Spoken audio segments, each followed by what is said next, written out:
क्या कभी ऐसा हुआ है कि आप एक सुबह उठे हों और आपके भीतर में से आवाज़ आती है कि आज के सभी प्लान्स कैंसिल करके कहीं बाहर प्रकृति के शांत वातावरण में, किसी बाग में या समुद्र के किनारे अकेले चले जाएं? आखिरी बार कब आपने अपने लिए समय निकाला और खुद से ये पूछा कि हम अपने उन्हीं व्यवहार और उन्हीं भावनाओं को क्यों बार बार दोहराते रहते हैं जिन्हें हम बदलना चाहते हैं? आइए इस सेशन में हम ऐसे ही कुछ खास पॉइंट्स पर विचार करेंगे, जैसे कि हमारे मन में विचार कैसे प्रकट होते हैं, विचार कितने प्रकार के होते हैं, वृत्ति और संस्कार क्या हैं और हम किस विधि द्वारा उन्हें खत्म कर सकते हैं। चलिए हम शुरू करते हैं दो पड़ोसी सोम और हरि की एक छोटी सी कहानी से। आधी रात का समय है। सोम पूरा दिन अपने खेत में मेहनत करने के बाद थककर अब इस शांत रात में अपनी झोपड़ी में सो रहा है, अपनी आसपास की दुनिया से बेखबर। फिर भी अंधेरे में कुछ चोर खामोशी से बिना दिखाई दिए उसके घर में घुस जाते हैं। कुछ भी मूल्यवान चीज ना पाकर वो चोर बगल वाले घर की ओर बढ़ते हैं जो हरि का है और जहां हरि भी गहरी नींद में सो रहा है और आने वाले खतरे से बिल्कुल बेखबर। जैसे ही चोर घर के अंदर घुसने का प्रयास करते हैं, कुछ अचानक घटित होता है। अचानक अंधेरे में एक तेज रोशनी फैल जाती है। तभी उन सब चोरों में डर फैल जाता है कि उन पर नजर रखी जा रही है, जिससे वे डरकर खाली हाथ भाग जाते हैं। आप कह सकते हैं कि रोशनी की वजह से सभी चोर चौंक गए, और हाँ, ये सही भी है। उन चोरों के दिखाई आ जाने के डर ने उनके सब प्लान्स चौपट कर दिए। अब इस कहानी को ऐसे सोचें कि हमारा मन भी लगभग इसी तरह काम करता है। जिस प्रकार रोशनी हो जाने पर चोर भाग जाते हैं, उसी प्रकार जब हमारी चेतना का प्रकाश, हमारी अवेयरनेस की लाइट, हमारे नकारात्मक विचारों, नेगेटिव थॉट्स और नकारात्मक भावनाओं, नेगेटिव इमोशंस पर पड़ती हैं, तो उसी समय वो सभी नेगेटिव विचार और नेगेटिव भावनाएं कमज़ोर हो जाती हैं। क्या आप खुद ये देखना और अनुभव करना चाहेंगे? आइए एक छोटी सी 10 सेकंड की एक्सरसाइज करते हैं। आराम से रिलैक्स होकर बैठ जाएं, अपने शरीर को रिलैक्स रहने दें। कुछ धीमी गहरी सांसें लें, अपनी आंखें बंद कर लें। अब अगले 10 सेकंड के लिए धीरे से अपने मन में आने वाले अगले विचार का अनुमान लगाने का प्रयास करें।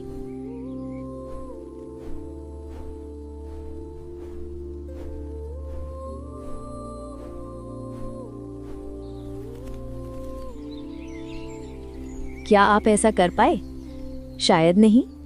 क्या आपने नोटिस किया, जैसे ही आपका ध्यान आपके भीतर की ओर केंद्रित हुआ, जैसे ही आपने अपने मन को देखा, आपके मन की गति चेंज होने लगती है। थोड़ा सा ध्यान केंद्रित करने से ही भले ही कुछ पलों के लिए आपका मन स्थिर हो गया। आप पूछ सकते हैं, इस एक्सरसाइज का उद्देश्य क्या है? एक और भी गहरा प्रश्न यहाँ उठता है कि जब मैं अपने मन को देख रही थी और अपने अगले विचार का अनुमान लगाने की कोशिश कर रही थी, तो वो कौन था मेरे भीतर जो वास्तव में मेरे मन को दृष्टा बनकर देख रहा था, मेरे मन की गति पर ध्यान दे रहा था? वो दृष्टा जो खामोशी से देख रहा था, वो जो सभी विचारों का साक्षी है, वही आपकी चेतना, आपकी अवेयरनेस है। आखिरी बार ऐसा कब हुआ जब आपने अपने भीतर चल रहे विचारों और भावनाओं की जांच करने के लिए खुद को समय दिया हो? क्या आपके मन में कभी ये प्रश्न आया है कि वास्तव में सोचना क्या है? चाहे हम इसे प्लानिंग, योजना कहें, डिसीजन मेकिंग, निर्णय लेना कहें, एनालाइजिंग, विश्लेषण कहें, या ब्रेनस्टॉर्मिंग, विचार मंथन कहें, ये सब सोचना ही है। सच तो ये है कि हम अपना ज़्यादातर जीवन इसी सोचने की प्रक्रिया में बिताते हैं। हम जानते हैं कि यह हमारे सोचने का तरीका और हमारे विचारों की क्वालिटी ही है जो खामोशी से हमारे भीतर में से हमारे जीवन को आकार देती है। हम जीवन में जो निर्णय लेते हैं, हम जो रास्ते अपनाते हैं, यहाँ तक कि हम जिन लोगों को अपने जीवन में आकर्षित करते हैं, ये सब हमारे सोचने के तरीके और हमारे विचारों की क्वालिटी पर ही आधारित होता है। शायद ये प्रश्न भी बहुत उचित होगा कि सही मायनों में सोचना किसे कहते हैं, विचार कैसे उत्पन्न होते हैं और कहाँ से उभरते हैं। हम में से अधिकांश लोग इस बात से सहमत होंगे कि सोचना किसी एक विचार का चिंतन करने की प्रक्रिया को कहा जाता है। कुछ लोग इस सोचने की प्रक्रिया को 3 भागों में बांटना चाहेंगे। सबसे पहले हमारे मन में एक विचार उठता है। दूसरा, हम उस विचार को अपनी मानसिक क्षमताओं जैसे बुद्धि, स्मृति या तर्क का उपयोग करके उसका चिंतन करते हैं। और तीसरा, हम ये निर्णय लेते हैं कि हम उस विचार से प्रेरित और प्रभावित होकर के क्या एक्शन ले, यानी कि कोई कर्म करें।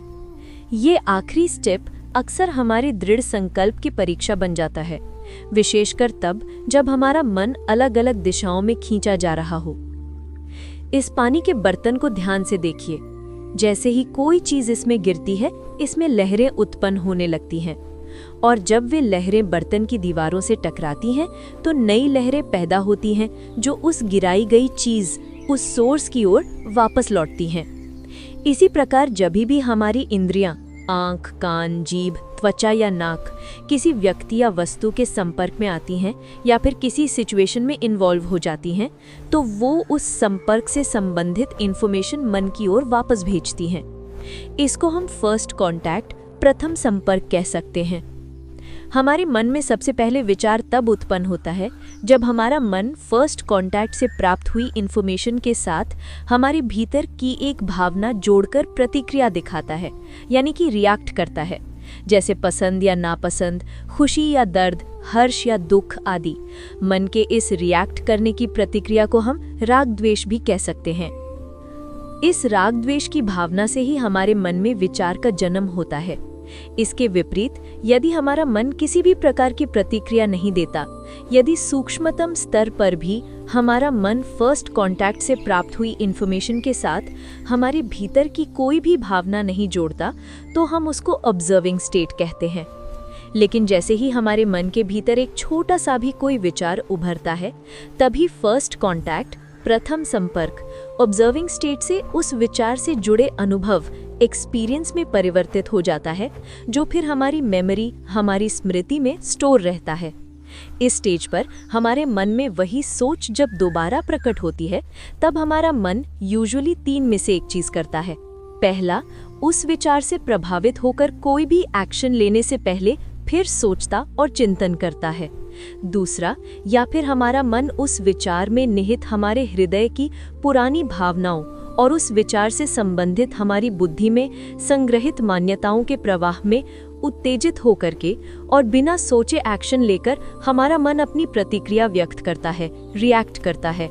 इसको इंस्टिंक्टिव रिएक्शन कहते हैं। और तीसरा, या फिर हमारा मन खामोशी से उस विचार को उस समय इग्नोर करके भविष्य के लिए रख देता है। प्रत्येक विचार मन पर अपनी एक विशेष छाप, एक विशेष चिन्ह छोड़ता है, जो उस विचार के भीतर निहित भावना से प्रभावित होता है। मन के भीतर विचारों से पैदा होने वाले इन चिन्हों को वृत्ति कहा जाता है।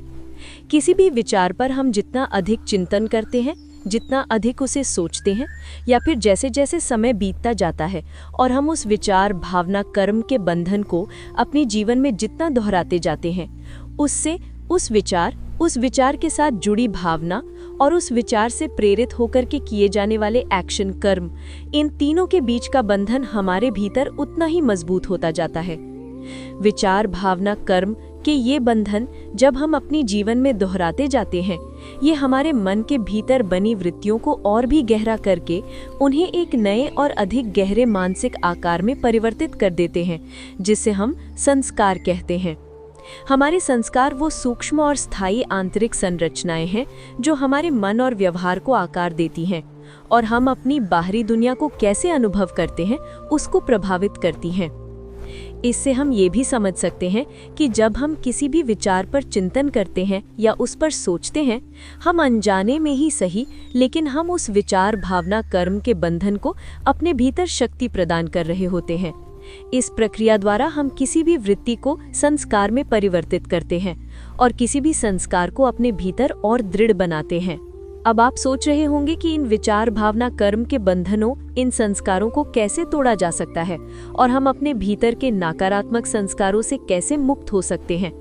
ये संस्कार जो हमारे भीतर छिपकर हमारे व्यक्तित्व और व्यवहार को आकार देते हैं, कुछ जिनसे हम परिचित होते हैं और कुछ जो अभी भी हमसे छिपे हुए होते हैं।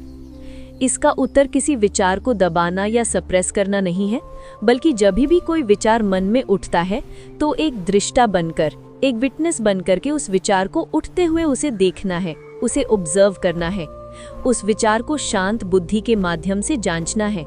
अगर वो विचार किसी परिचित व्यक्ति, वस्तु या घटना के बारे में है तो इसका मतलब यही होगा कि वो विचार रिपीट हो रहा है, और जो भावना उस विचार के साथ फर्स्ट कांटेक्ट के बाद से जुड़ी हुई है और उस विचार में निहित है, उस भावना को ध्यानपूर्वक परिवर्तित करना है, चेंज करना है।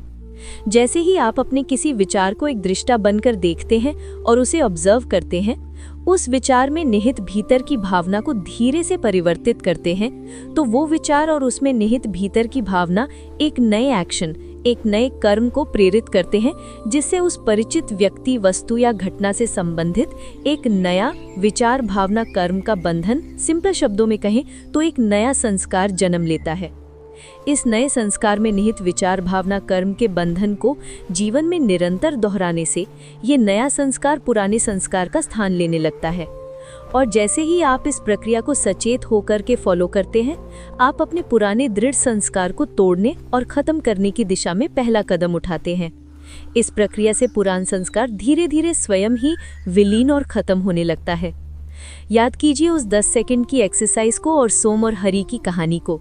ये दोनों हमें एक ही बात बताती हैं कि हमारे भीतर किसी एक विचार के प्रति विरोध नहीं, बल्कि हमारी खुद की चेतना, अवेयरनेस ही हमारे भीतर परिवर्तन लाती है। आखिरकार हम अपनी स्मृतियों, पुरानी यादों को मिटा तो नहीं सकते हैं, लेकिन हम अपनी पुरानी स्मृतियों और यादों के साथ अपने संबंध को और उनके प्रभाव को परिवर्तित कर सकते हैं। आप पूछ सकते हैं कि ऐसा क्यों होता है कि कुछ विचार पॉजिटिव भावनाओं को जन्म देते हैं तो कुछ विचार नेगेटिव भावनाओं को जन्म देते हैं। इसका एक सिंपल जवाब ये होगा कि ये हमारे भीतर, हमारे मन में उत्पन्न होने वाले विचारों की क्वालिटी पर डिपेंड करता है जिन्हें हम अपने मन में रखते हैं, और हमारी उन भावनाओं की नेचर पर भी डिपेंड करता है जो हमारे हृदय में घर बनाए रहती हैं। ऐसा इसलिए है क्योंकि प्रत्येक विचार के भीतर उसके गुण, क्वालिटीज निहित होती हैं, और प्रत्येक विचार में एक सम्मोहिक शक्ति, हिप्नोटिक पावर होती है, जो उस विचार पर बार बार चिंतन करने से और मजबूत होती है। इसे और आगे एक्सप्लेन करने के लिए आइए हम 4 अलग अलग प्रकार के विचारों को देखते हैं जो हमारे मन में पैदा होते हैं। ये 4 प्रकार के विचार कौन से हैं? हमारे मन की सबसे ऊपर के स्तरों में जो विचार पैदा होते हैं उन्हें सभी रत्नों का सरताज कहा जाता है। ये वो पॉजिटिव थॉट्स, सकारात्मक विचार हैं जो हमें और हमारे जीवन को बेहतर बनाती है और हमारे भीतर रूहानी आनंद और आत्मिक ज्ञान प्रकट करती है। जब भी ये सकारात्मक विचार मन में पैदा होते हैं, हमारे भीतर का और हमारे आसपास का वातावरण आत्मा की स्वाभाविक भावनाओं, डिफ़ॉल्ट इमोशंस से प्रकाशित रहता है। हमारी आत्मा की ये डिफ़ॉल्ट इमोशंस, स्वाभाविक भावनाएं कौन सी हैं? शांति, प्रेम, आनंद, हर्ष, साहस, ज्ञान और पवित्रता। ऐसा कहा जाता है कि इन सकारात्मक विचारों के द्वारा हमारे भीतर ऐसी ध्वनि उत्पन्न होती है जिसमें दूर एक घर की गुनगुनाहट सुनाई देती है, जिससे हमारी आत्मा कभी परिचित थी। इन पॉजिटिव थॉट्स के नीचे होते हैं वो शांत विचार जिसे हम आवश्यक विचार, द नेसेसरी थॉट्स कहते हैं। ये आवश्यक विचार, नेसेसरी थॉट्स हमारी रोज़मर्रा की ज़िंदगी में, हमारे दैनिक कार्यों में शांति से हमारी सहायता करते हैं। ये हमारे मन के आंगन में से ऐसे गुजर जाते हैं मानो जैसे कोई ऋषि या सन्यासी बिल्कुल मौन, स्थिर और भिक्षुओं की तरह शांत और संतुष्टता से अपने अपने कार्यों में लीन। इसके बाद आते हैं व्यर्थ विचार, द वेस्टफुल थॉट्स, जो पृथ्वी के करीब रहते हैं, उपद्रवी, बेचैन और शोरगुल वाले, जो अक्सर बिना किसी उद्देश्य के हमारे मन में भटकते रहते हैं और अपने पीछे व्याकुलता, थकान और भ्रम, डाउट्स के निशान छोड़ जाते हैं। ये वेस्टफुल थॉट्स, व्यर्थ विचार जहाँ भी प्रकट होते हैं, इनका चंचल और उपद्रवी स्वभाव एक ऐसे अंधकार से भरे हुए विचारों को अपनी तरफ आकर्षित करता है जिन्हें नेगेटिव थॉट्स कहा जाता है। इन नेगेटिव थॉट्स का एकमात्र उद्देश्य केवल अपने मालिक, अपने बॉसेस के लिए भोजन इकट्ठा करना ही होता है, जो कि एक प्राचीन और शक्तिशाली सर्पों की फैमिली मानी जाती है। इस सर्पों की फैमिली का प्रत्येक सदस्य हमारे मन के भीतर अंधकार में छिपी हुई भावना का प्रतीक है। सबसे पहला है माया, जिसे भ्रम और भय की जननी भी कहा जाता है।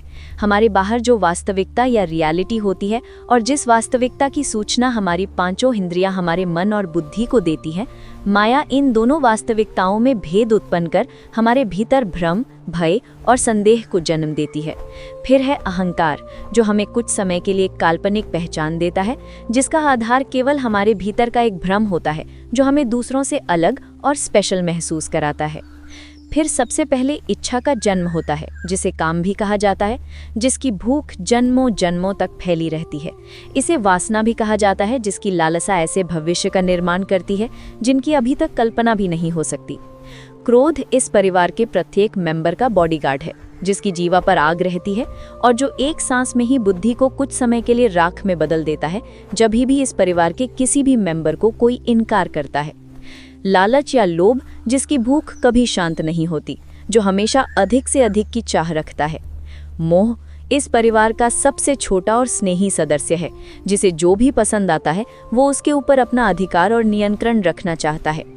आखिर में है आलस्य, जो हर समय केवल आराम का भूखा रहता है, जिसके स्वभाव में शरीर द्वारा कुछ भी करना या किसी भी कर्म में संलग्न होना नहीं है। अभी आपने देखा कि ये हमारे भीतर रह रही भावनाएं ही हैं जो हमारे विचारों का आधार बनती हैं और उन्हें आकार देती हैं। जब कोई भी भावना और विचार एक दूसरे के साथ जुड़ते हैं तो उससे अनुभव यानी एक्सपीरियंस रूप लेता है और जो हमारी स्मृति में संग्रहित यानी स्टोर्ड रहता है। हमारी ये विचार ही फिर हमारे शरीर और हमारे कर्मेंद्रियों द्वारा हमारे कर्मों को संचालित करते हैं। हमारा किसी विचार पर सोचना, हमारा चिंतन उस विचार को शक्ति प्रदान करता है। इस प्रकार हमारे मन में प्रत्येक विचार को उस विचार में निहित और उससे जुड़ी भावना ही जीवित रखती है, कुछ थोड़े समय के लिए और कुछ जीवन भर के लिए। भविष्य में जब हम अपनी कल्पना में किसी विचार पर सोचते हैं तो ज्यादातर वो विचार हमारी स्मृति से ही उभरते हैं और हमसे शक्ति लेकर फिर हमारी स्मृति में वृत्ति या संस्कार के रूप में और दृढ़ हो जाते हैं। हमने ये भी देखा कि हमारे मन के भीतर कोई भी नकारात्मक विचार, नेगेटिव थॉट और हमारे हृदय में छिपी कोई भी नकारात्मक भावना, नेगेटिव इमोशन, हमारे भीतर की चेतना यानी अवेयरनेस की उपस्थिति में हमारी चेतना के प्रकाश में जीवित नहीं रह सकती। तो अगली बार जब आप खुद को प्रकृति के शांत वातावरण में पाएं, किसी बाग में या समुद्र के किनारे, तो थोड़ा समय रुकें और ध्यान दें कि कौन से पंछी आपके भीतर कौन से गीत गुनगुना रहे हैं और अपनी चेतना, अपनी अवेयरनेस को उस आत्म प्रकाश के स्रोत के साथ जोड़ें, जिसकी उपस्थिति मात्र से ही सभी नकारात्मक विचार, नेगेटिव थॉट्स और नकारात्मक भावनाएं, नेगेटिव इमोशंस दूर हो जाती हैं।